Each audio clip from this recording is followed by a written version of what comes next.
ভারতে আপনি যদি দেখেন আমাদের একটা বিশাল দেশ, কোথায় জিতবে বিজেপি? দক্ষিণ ভারতে আপনি যান একদম কেরালায়, ওখানে লড়াই আমাদের সঙ্গে কংগ্রেসের। এটা সেখানকার বৈশিষ্ট্য। ইউডিএফ এলডিএফ দুদিকে, আর বিজেপি একটাও আসন নেই। একটা আসন নেই নয়, খালি একটা মাত্র আসনে ওটা 2 নম্বর স্থানে ছিল, একটা আসন। আমি আসনের নাম পাওয়া যাচ্ছি না। অর্থাৎ 2 নম্বর 3 নম্বর হওয়ার মতো জায়গায় নেই। সেখানে দুটো, সেখানে লড়াই হচ্ছে, এদের মধ্যে সেখানে বিজেপির পাওয়ার কিছু নেই, একটা আসন ওখানে পাবে না। আমি বলছি আপনি লিখে রাখতে পারেন, পরে এলে আমার কোথায় কিছু যায় না, আসে না। আমি এইসব খবর যা সেইগুলো বলছি আর কি। তো আমাকে ধরতে পারবেন, আপনি এইসব বলেছিলেন, এসব হয়নি, আপনার কথা আর শুনবো না, সেটা বলতে পারেন আপনি, গালিগালাজ যা ইচ্ছা দেবেন। তামিলনাড়ে একটাও আসন পাবেন, ওখানে ডিএমকে, বামপন্থীরা, কংগ্রেস মিলে যে লড়াই, কোনো পাওয়ার চান্স নেই।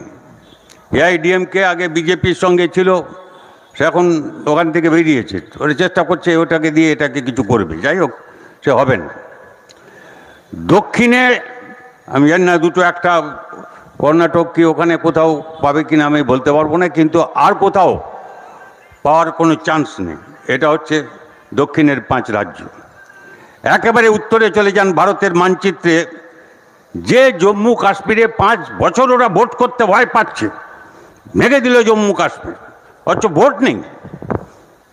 5 বছর পেরিয়ে গেল, সংবিধান তো আছে দেশের কিছু, ভয় পাচ্ছে। আর সেখানটায় জম্মু কাশ্মীরে বিজেপি একটা প্রার্থী দিতে পারেনি, একটা। দক্ষিণ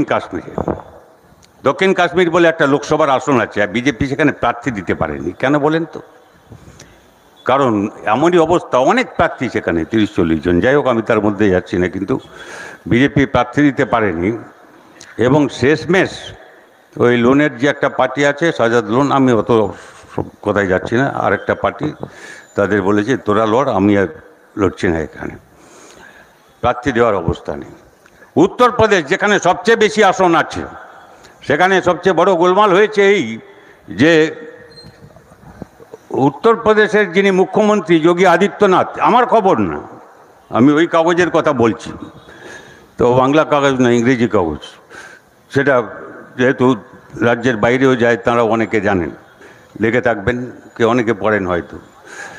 তো সেই তারা বলছেন, তারা তো বামপন্থী নন, এটা বুঝে নেবেন, আমাদের সমর্থক নন কিছু, এটা কিছু যাই লিখেও তারপরে বলবেন না যে বামপন্থীরাও কিছু কিছু এরকম করেছিল, জানি না কী কী করেছিলাম, 34 বছর তো ছিলাম, তো আমরা কি কি করেছিলাম এইরকম, এই এখন যা চলছে জানি না, কিন্তু তারাও লিখছেন যে ওখানে কি গোলমাল হচ্ছে।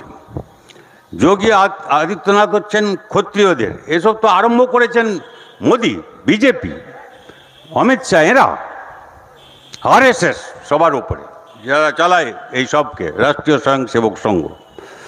জাত পাত বর্ণ ধর্ম এইসবের ভিত্তিতে মানুষকে ভাগ করো আর শাসন করো, ব্রিটিশরা যেরকম করেছিল সেরকম। প্রায় 200 বছর, 190 বছরের শাসন, যেরকম ব্রিটিশরা ভাগ করো আর দেশটাকে ভাগ করে দিয়ে গেছিল,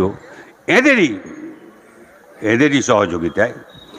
তার মধ্যে আরএসএস ছিল, বিজেপির তো জন্ম হয়নি তখন।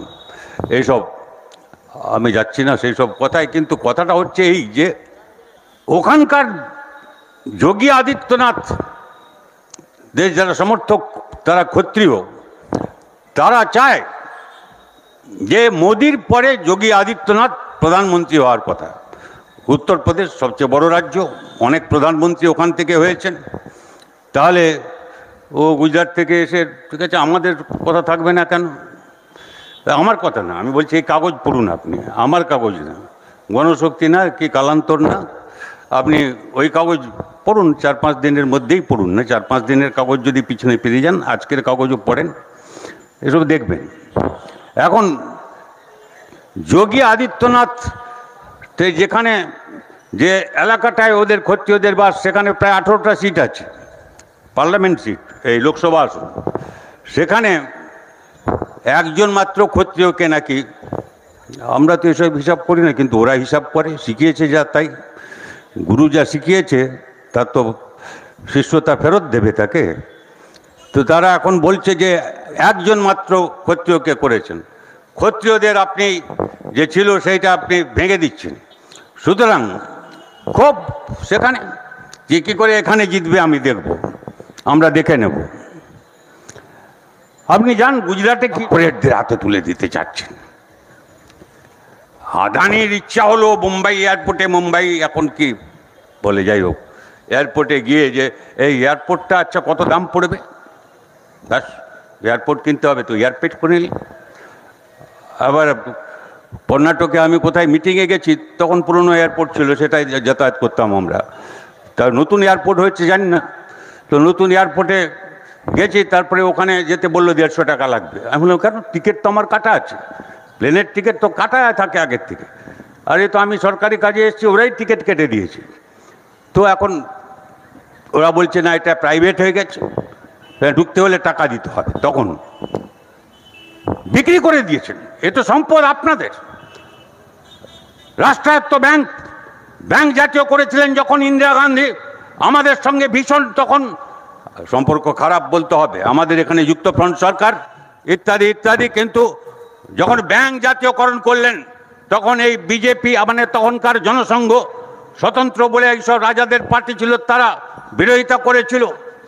আর আমরা বামপন্থীরা দুহাত তুলে সমর্থন করেছিলাম, কারণ আমরা চাই ব্যাংকের জাতীয়করণ, আমরা চাই বিমার জাতীয়করণ, আমরা চাই কয়লার জাতীয়করণ।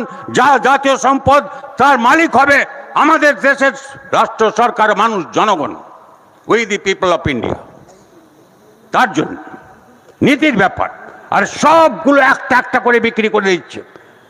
এয়ারপোর্ট বিক্রি হয়ে যাচ্ছে, সব বিমানবন্দর, আপনার সমুদ্র বন্দর বিক্রি হচ্ছে, নতুন আরো কোথায় তৈরি করবে, এগুলোর কাজ করবে না, ইত্যাদি ইত্যাদি, সেসব হচ্ছে। বিমানবন্দর থেকে আরম্ভ করে, সমুদ্র বন্দর থেকে আরম্ভ করে, রেল লাইন থেকে, স্টেশন থেকে সব কিছু বিক্রি হচ্ছে একটার পর একটা। আর জলের দামে বিক্রি হচ্ছে। যেগুলো লাভজনক সংস্থা ছিল, ব্যাংক, বিমা, সেগুলো হাত পড়ছে। আপনাদের অধিকার আক্রান্ত হবে। আপনি দূরে থাকুন ভাই, আপনি যারা বিজেপি করেন আপনি করুন, যারা তৃণমূল করেন করুন। আমি আপনাদের বিবেকের কাছে প্রশ্ন রাখতে চাই, আপনি যে পার্টি করুন, এই ভারত, এই দেশটা তো আপনার, এখানেই তো জন্মেছে। কি সুবিধা ভালো আছে, মানে আগের মতো কি গোলমাল হচ্ছে ওখানে? ওখানে সংখ্যালঘু একটা অংশ আছেন, তারা কিছুটা বিজেপির পক্ষে ছিলেন, সেই সংখ্যালঘুদের বিচারে আমি সব যাচ্ছি না। ওখানে অনেক সংখ্যালঘুর ওপরে আক্রমণ হয়েছে, তাদের ছেড়ে চলে আসতে হয়েছে। কত হত্যা হয়েছে, কি হয়েছে, বিলকিস বানু পর্যন্ত আপনারা সব জানেন হয়তো যা হয়েছে। আর কিন্তু একটা অংশ ছিলেন তারা ভিন্ন ধরনের, তারা নেই এখন। আর এই মোদি, যোগী, এতে সবাই ওখানে সন্তুষ্ট না।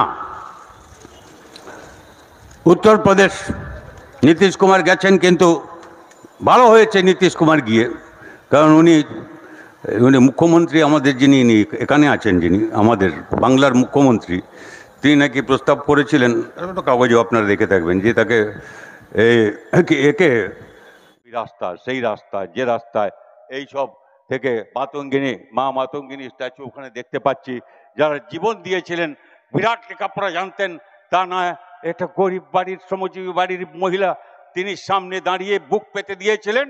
সেই মাটিতে যারা জন্মেছে, যেখানে তাম্রলিপ্ত সরকার হয়েছে, সেই মাটিতে যারা জন্মেছে, সেই সব ঐতিহ্যের কথা স্মরণ রেখে আজকে দাঁড়ান, এবার পীড়াও মোড়ে একবার ফিরে দাঁড়ান, ঘুরে দাঁড়ান, ওই কথাটা একবার দাঁড়াও তো সবে, ওই আহ্বানটা নিয়ে যাবেন। জয় আপনাদের হবে যদি আপনারা এই পথে থাকেন।